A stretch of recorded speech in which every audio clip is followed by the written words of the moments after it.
भूतिया टैक्सी। बहुत समय पहले किसी शहर में अभिषेक नाम का एक मासूम आदमी रहता था।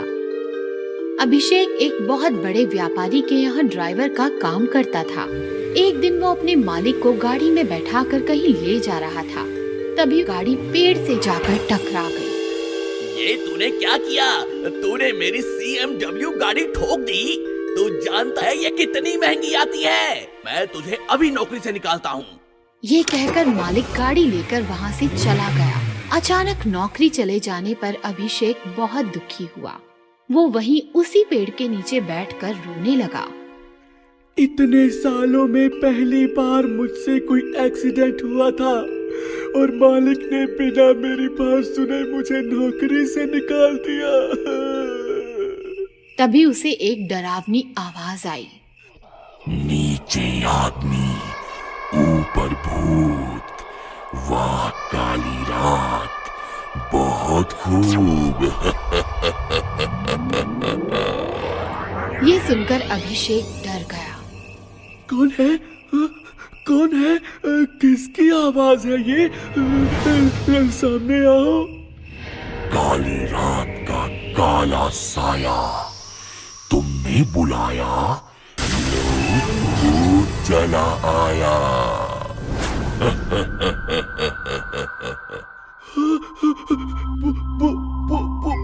भूत? तो पीपल के पेड़ से भूत नहीं तो क्या आम टपकेंगे?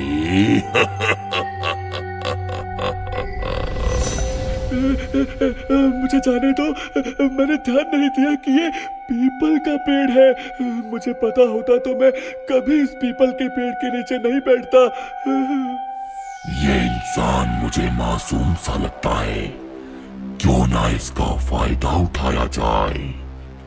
पीपल के भूत का कर्ज चुकाओ, मर जाओ या मददगार बन जाओ। क्या क्या मतलब? मतलब ये कि या तो मैं तुम्हें अभी खा जाऊं या फिर हम एक दूसरे के मददगार बन जाएं। तुम मेरी मदद करो और मैं तुम्हारी मदद करूं। वो कैसे?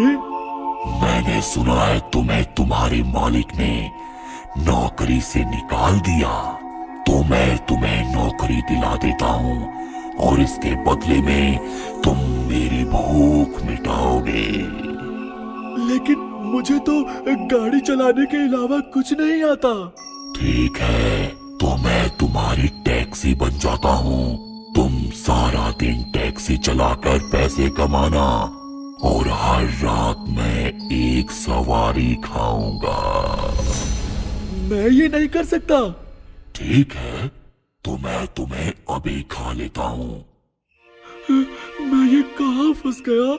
मुझे इसे हाँ कहना ही पड़ेगा, नहीं तो ये मुझे अभी खा जाएगा। ठीक है, मुझे मंजूर है। अब तुम चलाओगे भूतिया टैक्सी और मैं खाऊंगा सवारियां। अगले दिन से अभिषेक भूतिया टैक्सी चलाने लगा। अब वो सारा दिन सवारियों से पैसे कमाता और रात होने पर आखिरी सवारी को एक सुनसान सड़क पर ले जाता। क्या हुआ? तुमने इस सुनसान सड़क पर टैक्सी क्यों रोक दी?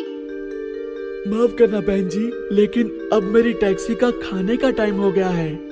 क्या मतलब? मतलब ये कि अब मैं तुम्हें खाऊंगा। अचानक भूतिया टैक्सी अपने असली भूत वाले रूप में आ गई। और भूत ने उसे खा लिया। ऐसे ही कुछ महीने बीत गए। फिर एक रात एक आदमी टैक्सी के पास आया और बोला, भाई साहब, क्या आप मुझे घर छोड़ देंगे? जी जरूर, आइए टैक्सी में बैठ जाइए। कुछ आगे जाकर अभिषेक ने गाड़ी रोक दी। आपने गाड़ी क्यों रोक दी? माफ करना भाई साहब, लेकिन अब मेरी टैक्सी का खाने का टाइम हो गया है। क्या मतलब?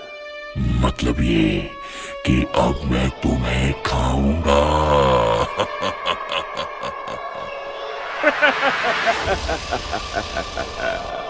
तुम हंस क्यों रहे हो? वो इसलिए कि तुमने खुद मेरे सामने आकर मेरा काम आसान कर दिया। बहुत दिनों पहले मुझे एक भूतिया टैक्सी की खबर मिली थी, तब से मैं तुम्हें ढूंढ रहा था। लेकिन मैं भूत हूँ, मैं तुम्हें खाऊंगा। और मैं भूत हंटर हूँ, मैं तुम्हें मार दूंगा। भूत हंटर सुनते ही भूत डर के मारे कांपने लगा। भूत हंटर, प्लीज मुझे जाने दो, मैं अब किसी इंसान को नहीं खाऊंगा। लेकिन भूत हंटर ने उसकी बिल्कुल नहीं सुनी। उसने भूत पर एक ताकतवर मंत्र मारा। भूतिया टैक्सी, सवारियाँ खाए भूतिया टैक्सी, भूतिया टैक्सी, भूतिया टैक्सी, गायब हो जाए भूतिया टैक्सी। भूत हंटर के ऐसा कहते ही भूत गायब हो गया।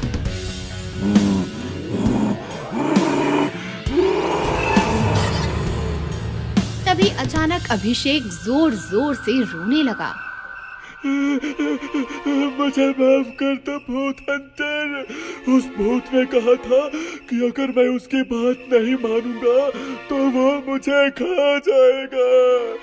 मैं जानता हूँ ये भूत बहुत चालाक होते हैं, इसलिए मैं तुम्हें कुछ नहीं कहूँगा, तुम जा सकते हो। इस तरह भूत हंटर ने भूतिया टैक्सी का रहस्य खत्म किया और अभिषेक को भी उस भूत के जाल से छुड़ाया। भूतिया आईना। बहुत समय पहले कॉलेज की दो लड़कियां मेनका और सुनैना एक नए शहर में पढ़ने के लिए आईं। उन्होंने कॉलेज के पास ही एक मकान ले लिया और अपने सामान के साथ वहां शिफ्ट हो गई। आखिर हम अपने नए घर में आ ही गए। हाँ, लेकिन मैं बहुत थक गई हूँ मेनका। आज तुम खाना बना लो प्लीज, मैं नहा कर आती हूँ। ठीक है। सुनैना नहाने का सामान लेकर बाथरूम में आई। तभी उसे बाथरूम में बड़ा सा शीशा लगा हुआ दिखाई दिया और वो शीशे में खुद को देखने लगी। ये शीशा तो बहुत अच्छा है, मैं इस शीशे में बहुत अच्छी दिख रही हूँ।